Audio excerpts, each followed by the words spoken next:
विद्यार्थियों सुप्रभातम। विद्या मंदिर की ऑनलाइन कक्षा में आप सभी का स्वागत है। अब हम अव्यय प्रकरण के तहत बोर्ड परीक्षा में किस प्रकार से प्रश्न पूछे जाते हैं उसको पढ़ेंगे। बोर्ड परीक्षा में 3 नंबरों का 3 अंकों का 3 प्रश्न आते हैं और रिक्त स्थान में अव्ययों को भरना होता है। देखिए प्रश्न तक किस प्रकार से आता है। मंजूषायां प्रदत्तै अव्ययी पदै रिक्त स्थानानि पूरयित्वा उत्तर पुस्तिकायां लिखत। अर्थात मंजूषा में दिए हुए अव्यय पदों का प्रयोग करते हुए रिक्त स्थान में भर करके उत्तर पुस्तिका में लिखो। इस प्रकार से आता है। मंजूषा ऊपर दी हुई है। अब हमें करना क्या है, हमें अव्ययों का अर्थ आता है कि कौन सा अव्यय कब प्रयोग करते हैं, ये आना जरूरी है। और वाक्य का भी थोड़ा अर्थ आना चाहिए। जैसे देखिए पहले अव्ययों का अर्थ कर लीजिए। तावत यानी तब तक, उतना, स्व मानी आगामी दिवस, आने वाला कल, यदा मानी जब, बिना मानी अभाव में, विहीन में, रहित में, सह मानी साथ, अधुना मानी अब, बहि मानी बाहर, तत्र मानी वहाँ, कुत्र मानी कहाँ, अन्यत्र मानी दूसरे स्थान पर, दूसरी जगह, अपि मानी भी, यह मानी बीता हुआ कल जो भूतकाल में बीत चुका है, इतस्त्र मानी इधर उधर, सहसा मानी अकस्मात अचानक, इदानीं यानी इस समय। या अब प्रश्न देखिए। पहला प्रश्न दिया हुआ है, यह सोमवार है आसीत, कल सोमवार था। अब रिक्त स्थान दे दिया है। रिक्त स्थान के बाद क्या है, बुधवासर भविष्यति, बुधवार होगा। कब होगा बुधवार? यदि आप कल सोमवार था तो बुधवार कब होगा? आने वाले कल में होगा। आने वाले कल के लिए अव्यय है स्व। ये तो ये अव्यय है। हम इसको इस प्रकार से परीक्षा में भर देंगे और अंडरलाइन कर देंगे पढ़ने के बाद में। दूसरा खाली स्थान दिया हुआ, त्वम आगमिष्यसि तदा अहम आगमिष्यामि। तुम आओगे तब मैं आऊँगा। तब मैं आऊँगा तो क्या आएगा यहाँ पे अव्यय? जब तुम आओगे तब मैं आऊँगा। तो क्या आ जाएगा यहाँ? यदा। खाली स्थान क्या बन गया है? यदा। अगला प्रश्न, यावत् त्वम अत्र स्थास्यसि। यावत् मानी जब तक, अव्यय है ये। जब तक तुम यहाँ रहोगे, खाली स्थान दिया है, मैं नहीं आऊँगा।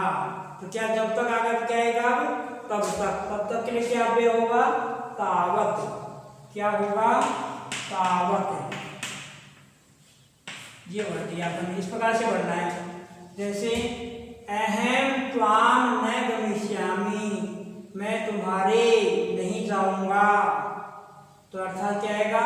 मैं तुम्हारे बिना नहीं जाऊंगा। तो बिना के लिए क्या है?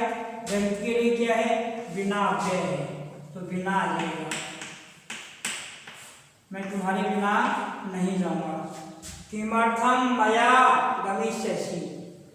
अब देखिए यहाँ देने, क्यों मेरे द्वारा जाओगे। अब तृतीय विभक्ति के योग में कौन से अव्यय का प्रयोग करते हैं? सह का। सह दिया हुआ है। किमर्थम मया सह गमिष्यसि, किस लिए मेरे साथ जाओगे। तो यहाँ सह का उपयोग होगा। सह खाली स्थान में आएगा। रात्रि है, मैं घर जाता हूँ। रात्रि कब है? समय सूचक कोई ना कोई अव्यय आएगा। तो समय सूचक अव्यय दिया हुआ है अधुना। अब रात्रि है, मैं घर जाता हूँ। गृहात घर से, जाकर उद्यान से पुष्प लाओ। घर से कहाँ जाकर के? कहीं न कहीं स्थान पर जाना ही पड़ेगा। तो कोई स्थान सूचक से अव्यय होगा बाहर। घर से बाहर निकलना पड़ेगा। बाहर के लिए क्या अव्यय दिया है मंजूषा में? बहिर। गृहात् बहिर, गृहात् बहिर्गत्वा, घर से बाहर जाकर उद्यान से पुष्प लाओ। अहम रिक्त स्थान एकाकी न गमिष्यामि, मैं अकेला नहीं जाऊंगा। कहाँ नहीं जाऊंगा? कहाँ नहीं जाऊंगा? कौन सा स्थान सूचक शब्द अव्यय है? तत्र, मैं वहां अकेला नहीं जाऊंगा। तो क्या देगा? तत्र। इस प्रकार से वाक्य का भी अर्थ देखना पड़ेगा और अव्यय का भी अर्थ देख करके उचित अव्यय को रिक्त स्थान में भरना पड़ेगा। ये हमें ध्यान रखना पड़ेगा। त्वं प्रभाते गच्छसि, तुम प्रभात काल में सुबह जाते हो। जो प्रश्नवाचक चिन्ह लगा हुआ है तो प्रश्नवाचक अव्यय आएगा। क्या आएगा? पुत्र। तुम सुबह कहाँ जाते हो? पुत्र। क्या आ जाएगा? मैं रिक्त स्थान भ्रमितुम भ्रमण के लिए जाता हूँ। कहाँ जाता हूँ? ये भी स्थान सूचक आएगा।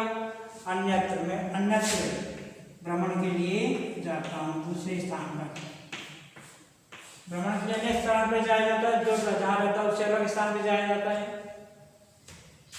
अगला, तिष्ठे अहम, ठहरो, मैं तुम्हारे साथ चलूंगा। मैं तुम्हारे साथ चलूंगा क्या आएगा?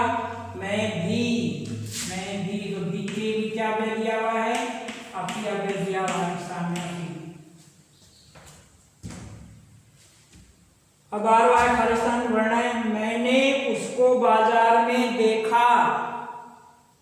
मैंने उसको बाजार में देखा। तो कब देखा? समय सूचक आएगा। अब देखा है पश्चिम भूतकाल का, तो भूतकाल के समय में देखा है तो क्या आएगा? यह बीता हुआ कल। मैंने कल मैंने उसको बाजार में देखा। सिंहस्य अभावे, शेर के अभाव में, वने जीवा, वन में जीव क्या करते? भ्रमण करते हैं। कहाँ करते हैं? इधर उधर करते हैं। तो क्या पे आ जाएगा यहाँ पे? इतस्ततः, इधर उधर। अब एक स्थान दिया हुआ, कदापि कार्याणि न कुर्यात्, कभी भी कार्य नहीं करना चाहिए। समय सूचक अव्यय आएगा। कभी भी कार्य कब नहीं करना चाहिए? बिना विचारे या अचानक। तो अचानक कभी भी कार्य नहीं करना चाहिए। तो क्या दिया हुआ है अव्यय? सहसा। इसका एक उदाहरण हो गया था, सहसा निर्दिष्ट न क्रिया, अकस्मात कोई कार्य नहीं करें। किम करणीयम भ्रमणाय गच्छामि, क्या करने के लिए, क्या करना चाहिए? भ्रमण के लिए जाता हूँ। तो क्या आएगा? समय सूचक कब आएगा? इदानीं। इस समय क्या करना चाहिए? कुछ उदाहरण मैंने लिए, जैसे यथा का, तथा का बह गया, जैसे यथा राजा तथा प्रजा। तो इस प्रकार से बहुत सारे प्रश्नोत्तर हो सकते हैं। बहुत सरल होगा। वाक्य को समझना है, वो अव्यय के अर्थ को समझना है और फिर इसको सही अर्थों में जहाँ रच रहा है अव्यय उसको उस स्थान पे रखना है।